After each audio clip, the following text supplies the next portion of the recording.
ඊට පස්සේ තියෙන්නේ මෙන්න මේ විදිහට මම කියවනේ inbuilt model inbuilt algorithm එකක් use කරනවා කියලා. එතකොට මෙන්න මේ get image URL එකෙන් අපි කරන්නේ ඒ algorithm එකේ තියෙන contain එක ගන්න. හරි. ඊට පස්සේ ඔයාලා දන්නවා ඕනම ML model එකක් හදද්දි hyper parameters ටිකක් අපි use කරනවා.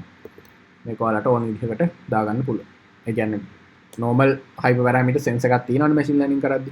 ඉතින් ඒ විදිහට ඔයාලට පුළුවන් ඒක hyper parameter එකක් දාගන්න. මේක ඉතින් ඔයාලගේ කරන වැඩ අනුව ඔයාලා use කරන තැන අනුව මේව වෙනස් වෙනවා.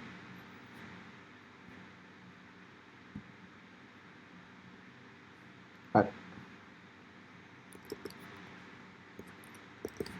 දැන් තියෙන්නේ train කරන්න අවශ්‍ය ටික මෙතනට හදාගන්න. එතකොට දැන් මෙතන දීලා තිනවා SageMaker estimator.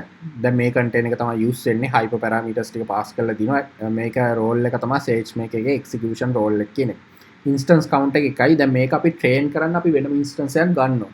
එතකොට ML M5 2x large කියන එක තමයි අරන් තියෙන්නේ. එතකොට මේක මං හිතන්නේ free try එකේ නෑ. ඒ වුණාට අපිට free try එකේ යටතේ මේක use කරන්න පුළුවන්. මට මතක විදිහට මේකේ මම කරාට මට බිල් එකට මෙවුන් නැහැ. එතකොට train volume size එක 5 වගේ දාන්න. එතකොට 5GB. මේකේ use spot instance කියන එක හරි අනිවාර්යයෙන්ම true කරන්න. මොකද එතකොට අපිට spot instance කරද්දී මේකේ ගොඩක් වෙලාට billable ගාන අඩු වෙනවා. ඒ කියන්නේ මම අතරම බිල් එක අන්තිමට පෙන්නන්න මේක බිල් එකක් ගියේම නැහැ. මොකද මේක පොඩි data set එකක් පට ගාලා train වෙනවා. ඉතින් මේක මේ විදිහටම තියන්න max run ගාන මෙහෙම දාන්න max weight ගාන මේක දාන්න spot instances use කරන හින්දා තමයි අපිට ඒ ගාන ඇත්තටම අඩු වෙන්නේ. හරි එහෙමනම් මේක මේ විදිහට ඔයාලට දාන්න පුළුවන්.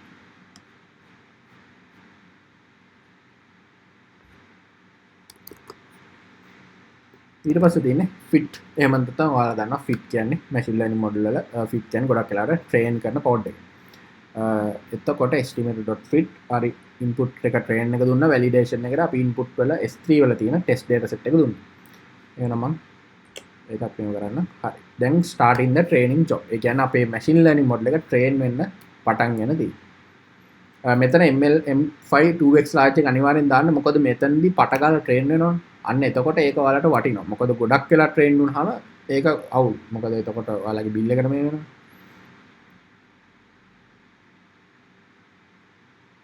මම අතරම ගිය මාසේ ගිය bill එක පෙන්නන්නම්. එතකොට ඔයාලට තේරෙයි free trial එක use කරලා කොච්චර අපිට වාසි ගන්න පුළුවන්ද කියලා. දැන් මේකේ වැටෙනවා launching requested ML instances.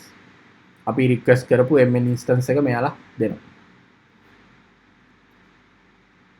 ඇත්තටම ඔයාලා AWS වලට එන්න හිතන් ඉන්නවා නම් ඔයාලට ඇත්තටම මේක free tier එක ඔයාලා හොඳට use කරන්න. ඒ වගේම ඒකෙන් ඇත්තටම හොඳ ප්‍රයෝජනයක් ගන්න. මොකද ඒතර මේක normal තැනක code කරනවට වඩා අමුතු feeling එකක් තියෙනවා cloud එකේ ඔයා coding එක කරද්දී. හරි දැන් prepare වෙනවා instance එක training කිරීම සඳහා.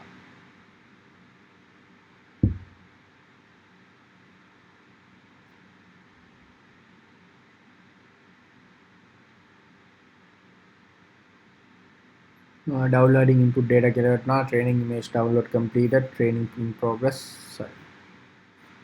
ඔයාලට වෙනවා දැන් මේ training එක ගිහිල්ලා තියෙන්නේ. එතකොට training error එක තියෙනවා. ඒ වගේම validation error එක තියෙනවා. මෙන්න මේ විදිහට ඔයාලට බලා ගන්න පුළුවන්. තාමත් ඒක training වෙමින් පවතිනවා. හරි training job completed කියලා වැටිලා තියෙනවා. මේකේ තව එන්න ඕනේ. ඒ කියන්නේ අපිට කොච්චර ගාණක් train වුණාද? මෙතින් training seconds ගාන 36යි. ඒ වුණාට billable ගාන 16යි. මෙන්න මේක තමයි ගොඩක් වටින්නේ. මේක අපි use spot instance කියන එක true කරන්නේ. අන්න ඒකින් තමයි අපිට මෙහෙම ගාණක් එන්නේ. ඒක නැත්තම් ඔයාලට 36ටම bill වෙනවා. දැන් මේකෙදි කරන්නේ spot instance use කරන හින්දා 36ක් train වුණාට 16කට තමයි bill එක මේ වෙන්නේ. ඒ වුණාට දැන් මේක නම් නොසලකිය හැකි තරම් කුඩා අගයක් තියෙන්නේ.